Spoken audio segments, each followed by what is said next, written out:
Vampires have been having a pretty rough time recently. You see, vampires were always evil, but they're also kind of cool at the same time, and everyone was afraid of them. You could find them chasing people in castles or messing with small towns, and they were also in each and every bit of media that you could consume. Plays, TV shows, movies, music and books, they were a big deal and people had a right to be afraid of what they were. That's because back then, the only time someone would see a vampire would be as this huge monster that would terrorize a small village, killing people one by one, leaving no trace of the fact that they had just been there. And they would only attack at night. You were either asleep, you couldn't see shit, or you just happened to be walking through the graveyard at the wrong time. Salem's Lot, Blade 1, Blade 2, Blade featuring Ryan Reynolds, Scooby-Doo and the Curse of the Vampire, and a lot of Dracula movies that were all the same but kind of different. Did a lot to paint vampires in that traditional role as the big bad that was slowly destroying humanity and sucking people dry. But then in the late 2000s, two things happened that kinda actually completely messed up the way the entire world saw vampires. Straight to DVD parody movies and Twilight. Yeah. I'm fast as fuck, boy! The crossover of vampires, the comedy movies, initially was something original, because it was taking this concept that everyone was afraid of and then making fun of it. But like all things that James Corden gets involved in, it just got old really quick. But that wasn't exactly the final nail in the coffin for vampires. Sorry, I had to. And that's because Twilight came along around the same time and had people jump from being scared of vampires eating them to, well, wanting to be eaten out by vampires. Yeah. And now the whole concept of vampires is more confusing than ever. You have them being used as an excuse to explain superpowered humans. These edgelord movies that nobody really cares about. Or just for jokes. Which kinda pisses me off because vampires are actually Irish. Vampires in anime then have always been weird, to say the least. It's probably even more confusing because you're taking something that's originally gothic and heavily westernized, then you're turning them into lollies, setting up harms around them, or just making them more aggressive than they've ever been before. Anime takes vampires and makes everything even crazier. Monogatari, Helsing, all make it even more confusing. Some want to kill you, some have an unhealthy obsession with you, and some you...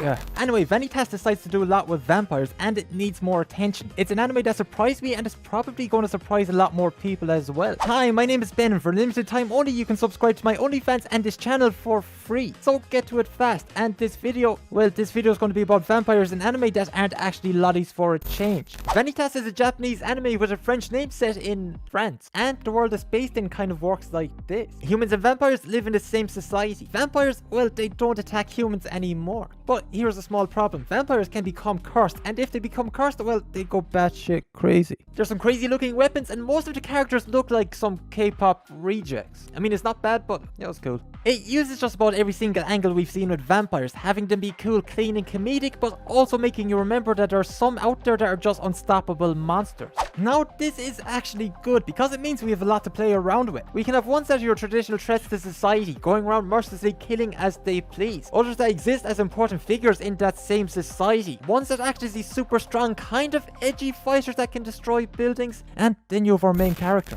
Noe is the main character in this story. He sometimes acts like a kid, but mainly like a white knight, and he kind of dresses like one too. Anyway, Noe is a vampire on an airship headed for Paris, searching for a book written by a legendary vampire named Vanitas. And Vanitas, well, he just happens to be one of the most hated vampires in the history of vampires. But anyway, here's the thing, our boy here, Noe, well, he's kinda basic. And as a main character, he just doesn't have that sort of air of interest around him that draws you in. I mean, he does enough to keep the story going and everything, but that's about it. And you know what? That's okay, because we're really not here for him anyway. Vanitas is not a vampire, and he's also not that Vanitas. You're not that guy. In fact, he's just a regular doctor, and oh wait, he just happens to have that special book that Noe's been searching for. And that book, well, he uses it to stop vampires from going crazy and slaughtering hundreds of people. Because right now, there's this little problem where there's a lot of vampires running around and doing some bad things, and these two boys want to put a stop to that. Now, remember how I said that Noe was kind of basic? Well, that's because he's just one side of this duo that he and Vanitas make. Yo, pause. Now, is this starting to look like it's trying to appeal to a certain type of audience? Yeah, it really is. But you're just going to have to trust me on this one because it's actually not. Now, what I can tell you is that it's kind of sus. I mean, just read some of these subtitles without any context.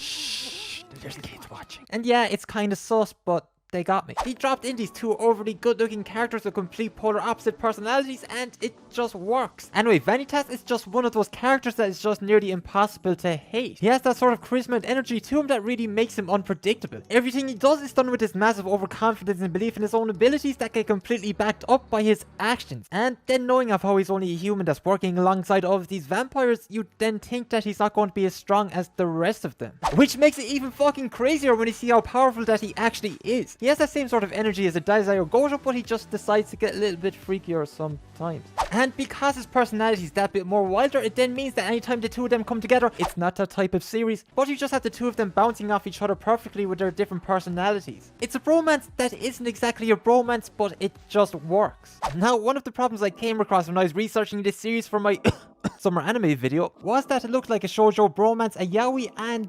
I completely understand why, because on a surface level that's what it really looks like. But that bromance did exist, and aside from the core narrative, the flashing lights and the super sexy vampires, this bromance is one of the biggest draws that this series has. Because the synergy and how the two bounce off each other is something I always love to see, but I never actually go out of my way looking for it. The story does however make the world that it's set in feel more real and alive than most other series out there. And it manages to do it from really early on in the story. It manages to establish a threat that everybody needs to be aware of. It shows you and tells you about how the society operates and takes you straight into the deep end of the vampire's own part of the world early on. Then having vampires and regular people living side by side is actually a nice change for once, because it makes it feel that the story can actually go in more directions instead of the standard boom. Studio Bones have also done a pretty good job at adapting it. It's the sort of series that fits their style. The action moves fluidly and the art looks pretty good. It kind of reminds me of Bungo Stray Dogs a lot in how it's animated and how the characters look and feel. The way the city looks, the lighting and the buildings is a nice switch from Tokyo and the different fucking flavors of Tokyo that we usually fucking get. The opening and ending are pretty good as well, and it's just a really well-rounded anime that needs more attention. It at least looks better than Record of Ragnarok, and that was a series that had a lot of people looking fucking forward to. Yet Vanitas here feels like it's flying under the radar just that little bit, so that's why I made this video. Plus, vampires in anime is always going to be interesting to see what they do with them this time around. But it just really feels that a lot of people aren't giving it much attention, which is kind of fucked because this season it's pretty fucking weak. But hey, it's up to you, so try it, don't try it. So, bye.